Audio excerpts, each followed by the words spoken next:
Okay, so now the part you've all been waiting for, the better part. So currently the standard for JavaScript is ES5, which was published late in 2009. And since then, JavaScript has gone on to become one of the world's most important programming languages. There's a new edition which is supposed to come out next year, I hope it does, and it will contain some new good parts and some new bad parts. And I want to share some of this with you. So first, the good parts. We're going to get proper tail calls. Tail calls is a badly named feature. The name comes from Lisp. But what it means is that if the last thing a function does is return the result of calling another function, then the compiler optimizes that. So instead of doing a call return sequence, it can do a jump, which is much faster, uses memory at a much slower rate, enables whole new kinds of programming. With this feature, JavaScript becomes a real functional programming language, which will be great. This will be my most favorite feature in ES6.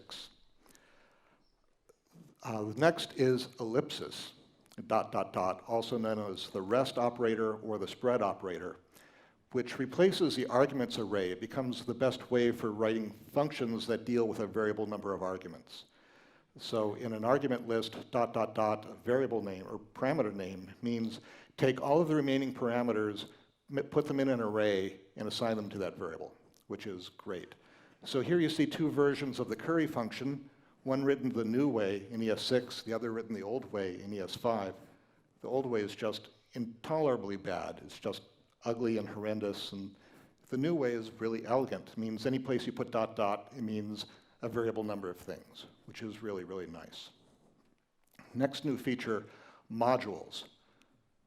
The original design of JavaScript didn't provide for good modularity, so every compilation unit got loaded into a common global space, which didn't work very well at all. So now we're going to have modules so we can get away from real global variables, which is a really good thing.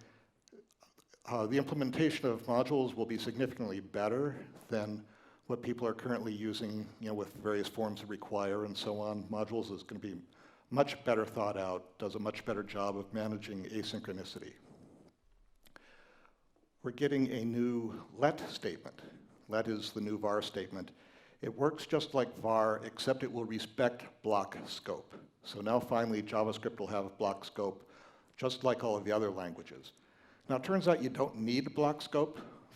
JavaScript has always had function scope instead. And it turns out that's enough. You can write good programs just with function scope. But most people coming to JavaScript from other languages get confused by that. And so I'm going to recommend from now on everybody be using let, just so that we can all communicate better at the human level. We've got destructuring, which is really not an important feature at all. It's just a shorthand, a little bit of syntactic sugar, but it makes some things a little easier to express. So here I'm defining two variables, that and other, and I'm initializing them both by taking properties of an object. So you can see the last line is the way you could write that currently in ES5.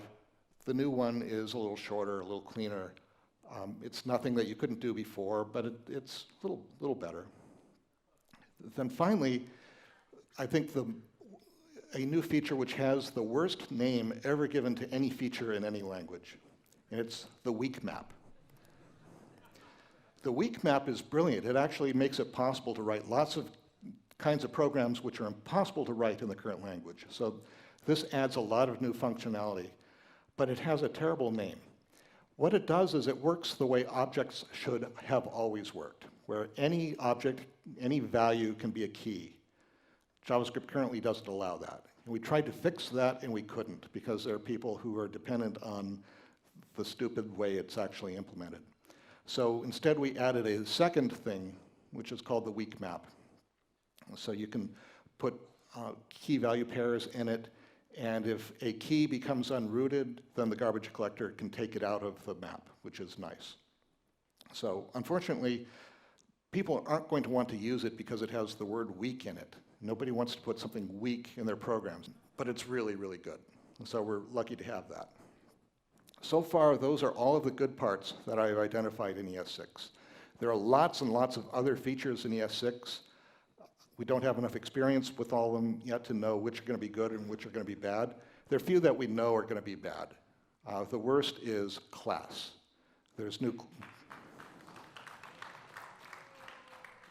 Class was the most requested new feature in JavaScript, and all of the requests came from Java programmers who have to program in JavaScript and don't want to have to learn how to do that. So they wanted something that looks like Java so that they could be more comfortable. Those people will go to their graves never knowing how miserable they are.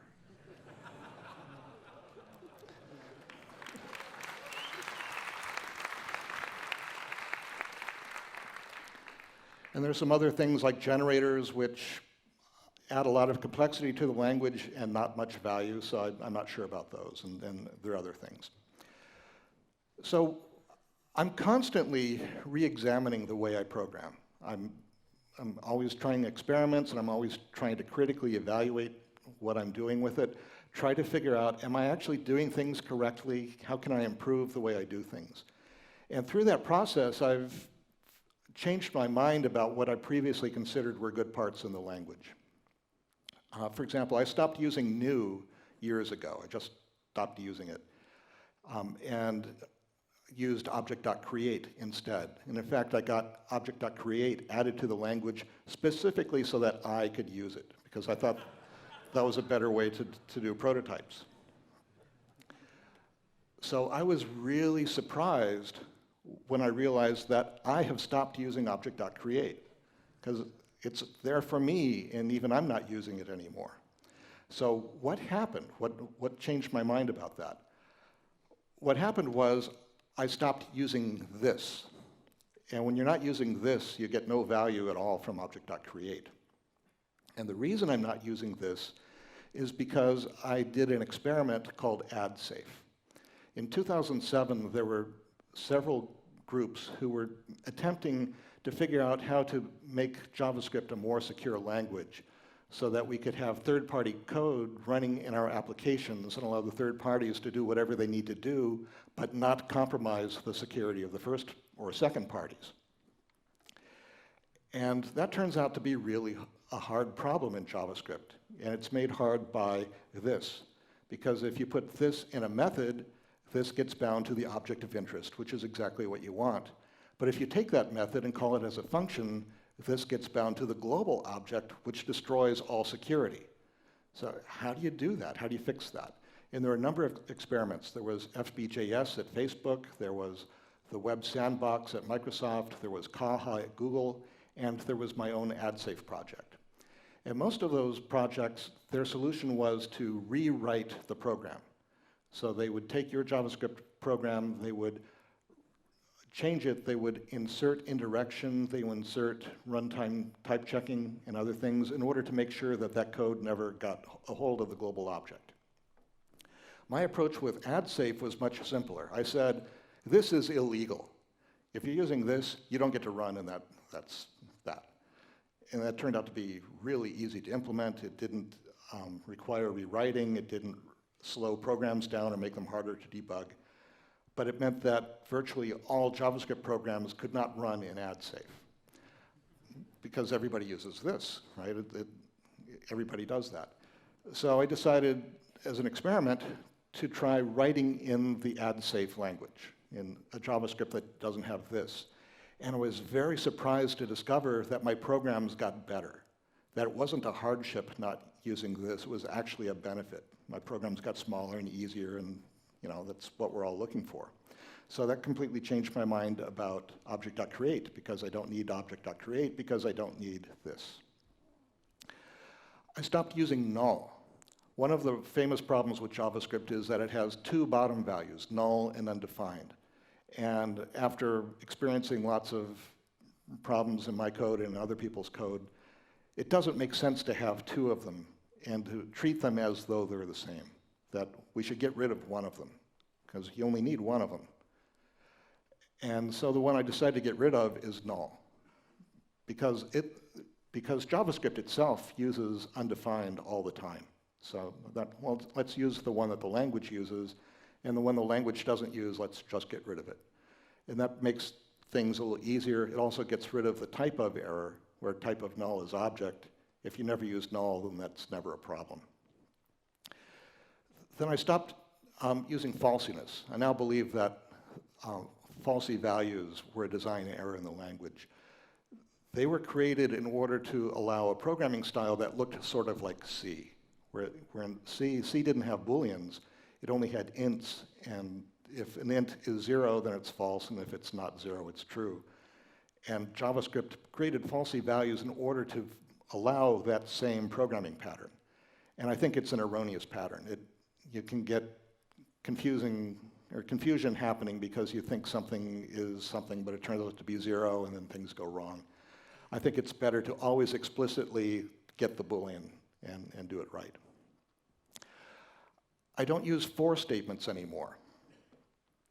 In ES5, we added some wonderful new methods on arrays, like for each. And so, for was invented originally for Fortran to deal with arrays. And we don't need those in JavaScript anymore. We can do arrays with methods, and it is so much cleaner and so much better. I don't use for in anymore, because in ES5 we got object.keys, which returns an array of key strings. And then you can operate on that array using for each. And so I don't need for in anymore. So all forms of for, I find, are no longer necessary.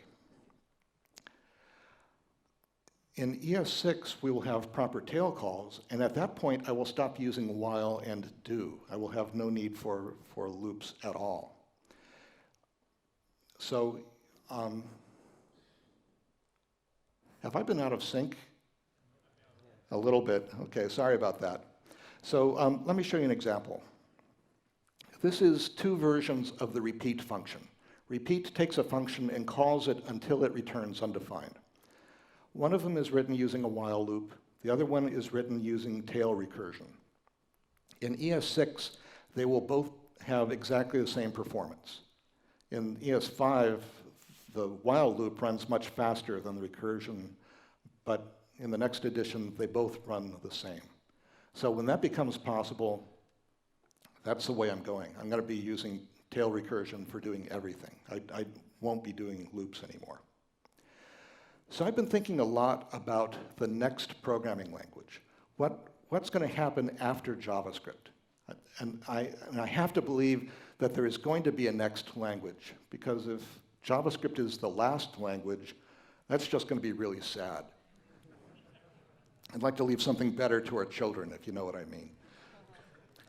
There are a number of contenders for the next language, Dart and TypeScript, for example, but I don't think either of them are the forward-looking thing that we need.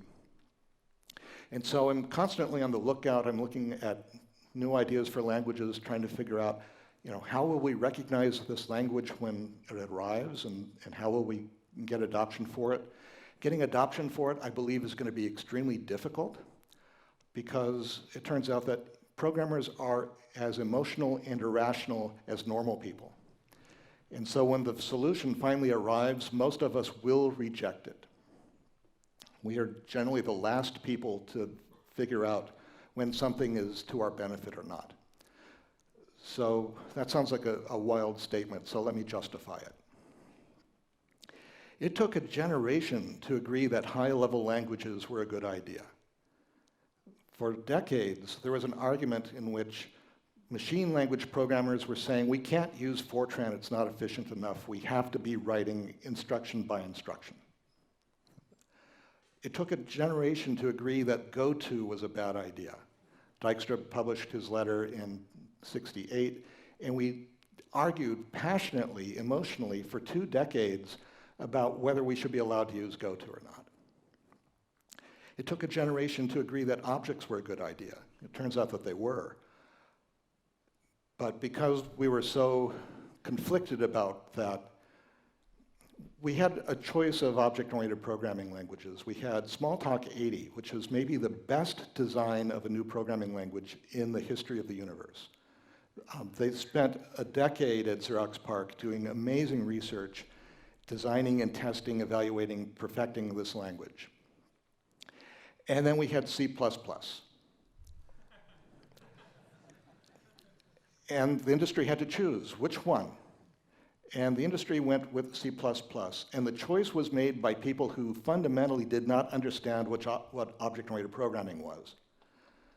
But they chose C++ because you didn't have to understand what object-oriented programming was in order to use that language. And we're still stuck with that legacy, that virtually all of the object-oriented languages since then have come from the C++ lineage and not from the Smalltalk lineage. So we're still paying for that. And then finally it took two generations to determine that lambdas were a good idea. Lambda is what Lisp uses to call function. And functional programming derives from that. That turns out to be the best idea in the history of programming, and it's only now coming to the mainstream.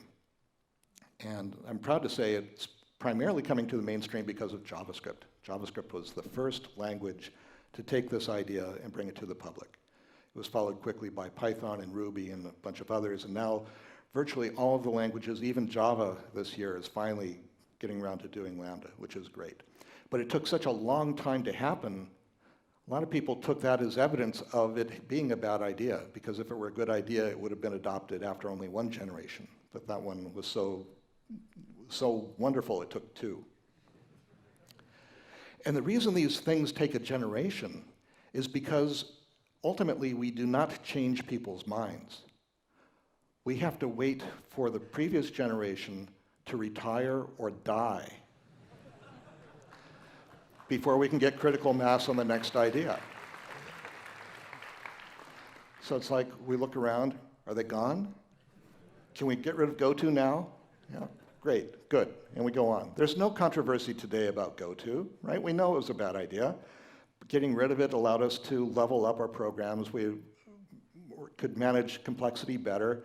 It's been hugely beneficial, but it was really hard to convince people of such a simple idea. So I would like to classify all languages as being in one of two categories. It's either a systems language or an application language. Systems language is where you would write device drivers, kernels, memory managers, stuff like that, and everything else should be in application languages. One problem with this is that most languages are really sloppy, and they're trying to straddle this, and I think that's bad. I think the biggest design error in Java was that it's trying to be on both sides of this, and that makes application development much harder, because you have threads and applications and bad things like that.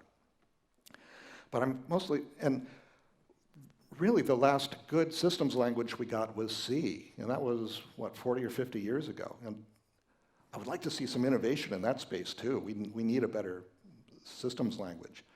But I'm going to be talking about application languages.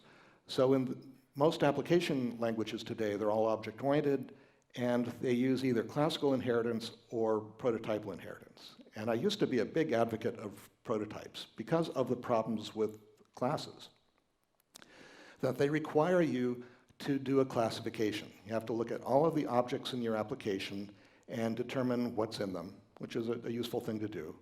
And then you have to make a taxonomy. You have to figure out how all those classes are going to be related to each other, what's going to inherit what, what's going to implement what. And usually you're doing that at a point in the project where you have the least understanding of how these things actually work. So you have to get it wrong. It's just, you have to get it wrong. And once you get it wrong, the wrongness starts to propagate in all the upper layers. And you find yourself wishing you had multiple inheritance or other things to help you deal with the fact that your taxonomy is broken. And eventually it gets to the point where it is so broken that you have to refactor. And that's painful because you can, it's labor intensive and it can introduce errors, and you don't like that either. And it turns out when you get rid of classes, all of that goes away. And I explain that to people who are stuck in the classical model, and they go, wow, that's really interesting. But you still have to do the classification, right? You still have to do the taxonomy. I say, no, you don't have to. And they go, wow, that's amazing. I understand exactly what you're talking about, because you still have to do the taxonomy. You go, no, you don't. And that's why I think class as a new feature is a bad thing, because the people who use that will never understand how they don't have to do all that crap that they're doing. So I used to be an advocate for prototypal inheritance, and I'm not anymore. So the principal benefit is memory conservation. The advantage of using object.create instead of object.copy is that you save memory. And that may have made sense in 1995, but it doesn't anymore. Because we got so much memory, you have literally gigabytes in your pocket. Having that much memory, worrying about how many bytes are allocated to each object is just not worth thinking about anymore. Unless you're making hundreds of thousands of instances, we're really not getting much benefit from this. Also, prototypal inheritance introduces its own errors and its own confusion. You've got own properties and inherited properties, and they're kind of the same but kind of different, and sometimes that confusion causes bugs. It also exhibits retroactive heredity, in which what an object inherits can be changed after its creation. I've never seen any value from that, but I have seen problems come from that. One of the worst ones is that it is performance inhibiting. Modern JavaScript engines can go faster by making assumptions about the shape of objects, but they have to be pessimistic about what might be in a prototype, because a prototype could change at any time. So it's actually making the language slower, which is a bad thing. So my position now is not prototypal inheritance. I'm an advocate for class-free object-oriented programming. I think that is why JavaScript is an important language. I think that is JavaScript's contribution to humanity, is it's actually a step forward. It's a way of programming which is better than anything we've had to this point. So earlier I talked about the let statement, and the let statement will let us have block scope. We've always had function scope, in which we can have nested functions, and the inner function can see the variables of the outer function. And we can express that relationship as sets. So this is the set of variables that the outer function can see, and this is the set of variables that the inner function can see. And we can see that the inner function encloses the outer function. And this produces a feature that's called closure. And this, I think, is the best idea in the history of programming languages. It was discovered in Scheme and brought to the mainstream in JavaScript, and is now pretty much everywhere else. And this idea took 2 generations to get to the mainstream, and it took so long because it took a long time to figure out how to deal with this problem. What if the inner function survives the invocation of the outer function? If you're in a stack-based environment, when you call the green function, we allocate an A on the stack. We return the yellow function. The A gets popped off the stack, but the yellow function still needs to talk to A where to go. When we solve that problem, it just turns out stop using stacks, use a heap, it's all fine. You've got a garbage collector, no need to worry about it. So with that, this is how I'm writing objects from now on. So this is my constructor function. I wrote constructor in lowercase because it does not need a new prefix. I'm passing a specification object because I found that passing in individual parameters is too limiting. Years ago, I wrote an API in which I had a constructor with 10 parameters in it, which was a huge problem because nobody could remember what order they came in. And after a while, we realized that nobody ever used the 3rd parameter, but we couldn't get rid of it. And if instead I said, pass in an object literal, then we can essentially get named parameters. We can have nice defaults. If something becomes irrelevant, we simply ignore it. If new things are needed, we can insert them. It becomes much more flexible, much more forward-facing. Then I create my member variables, which are initialized from the specification object, again, using the new notation that we have for destructuring. I can call another constructor, I can call another constructor, and it can return a bunch of methods, and I can take each of the methods that I need and put them into another variable.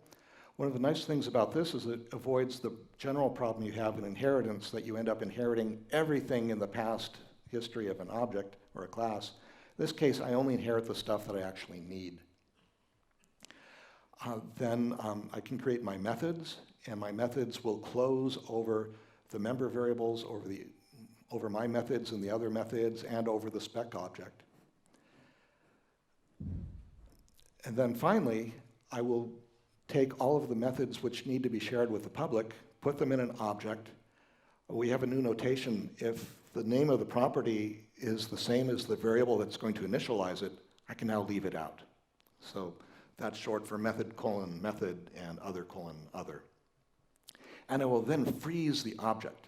So the object now frozen has high integrity. Nobody can corrupt it or confuse it or get at its stuff. And that is the only way in JavaScript to get the kind of security properties that we really need, the reliability properties of our objects, that their interfaces cannot be broken or confused, which I think is extremely valuable. So, so that's how I'm going to make it. I think that the idea, or objects started with the idea that we've got a record and we attach some functions to it in order to allow you to act on that record. But the idea of mixing data and methods in the same object, I think, was an important transitional step, but it's not where we should have ended up. So I'm now thinking I've got two completely different types of objects, those containing only data, which are things I share with JSON, and things containing only methods, which are things I can share with applications. So I need to confess. So I made a bug in Java. It was in 2001. I wrote a JSON library, and it had this statement in it. And the reason this was a bug was that last year someone created a JSON stream that was over 2 gigabytes in length. And at some point they had a syntax error past the 2 gigabyte mark. And this variable was supposed to tell them where their error was. And it was off by billions because it was an int. I think ints are bad. Ints are maybe the worst idea we've ever had in the history of computer engineering. I hate ints. So the problem with ints is the way they exhibit overflow errors. You know, what should a system do? What should a computer do if you try to store a number in a variable that doesn't fit? One school says the machine should halt, which I think is a little drastic. Another might say it raises an exception of some sort and go, okay, that's a little better. Or it substitutes a NaN value, which would be much more reasonable. I think the worst possible thing you could do is to discard the high order bits and not tell anybody. I can't imagine anything worse than that.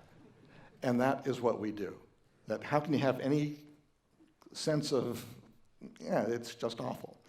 So it made sense in the 50s because they were, at that time, computers were made out of vacuum tubes and it took a lot of tubes, and someone figured out we don't have to implement subtract if we use complement arithmetic. We just flip all the bits and add and ignore the overflow, and it works.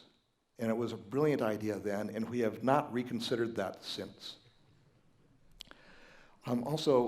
They come in lots of different sizes, and that used to be important because memory used to be really scarce and really expensive, but it's not anymore. So you look at Java, Java's got byte, char, short, int, long, float, double. And so you're wasting your time trying to figure out for every variable, for every parameter, for every property, which one should I have? And if you pick the wrong one, bad errors happen. And sometimes those errors don't happen for a long time. It's not until the program develops enough experience that it finally fails. And there's no benefit for getting the right one. You know, you saved some bits, and the cost of those bits is infinitely smaller than the value of your time in deciding how many bits you should have used. JavaScript got it right. JavaScript only has one number type, which is good. There are a lot of people keep asking, can JavaScript get more? And I think that'd be a really bad idea. So unfortunately, it's the wrong type. And the reason it's the wrong type is because of this, that 0.1 plus 0.2 is not equal to 0.3. And people have a reasonable expectation that they should be, right? Because it is. But the number type we've got doesn't do that, and it's because we're using binary floating point. Binary floating point is, again, something that made a lot of sense in the 50s. In the 40s, when the first von Neumann machines started coming online, people first tried to write programs doing scaled arithmetic, and it was really hard. And then someone figured out, let's do floating point arithmetic, which basically looks like scientific notation. You've got a number with two properties in it. One is the mantissa, and the other is the exponent. And that way, the number keeps track of where its decimal point is, and so programming's a lot easier. And that turned out to be brilliant. So brilliant that in the 50s, we wanted to put it into hardware because the software versions were really slow.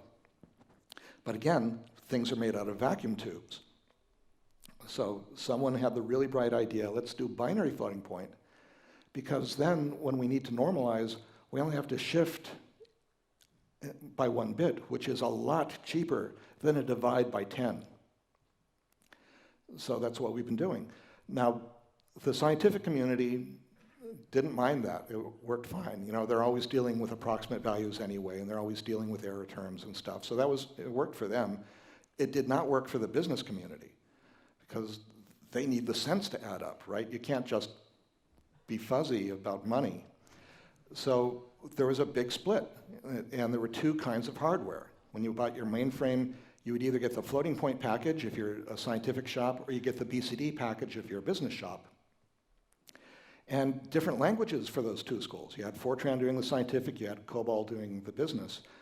But eventually, things got commoditized, and we lost the business stuff. And Java became a dominant business language, and Java does a terrible job at dealing with money.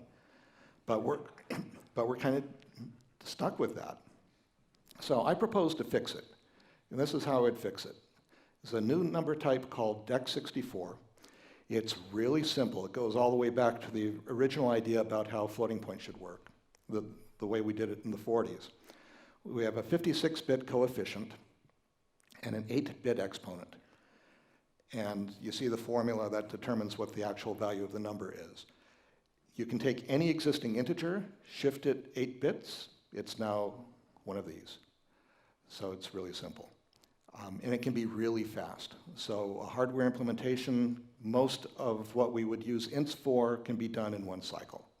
So it should go really fast.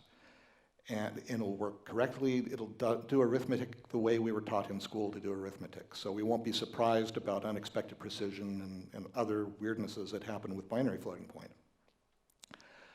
So I'm proposing that this be the one number type in all future application languages. So that's a really ambitious thing to try to propose a new idea, a new fundamental type, and get everybody in the world to adopt it. So obviously that's really hard.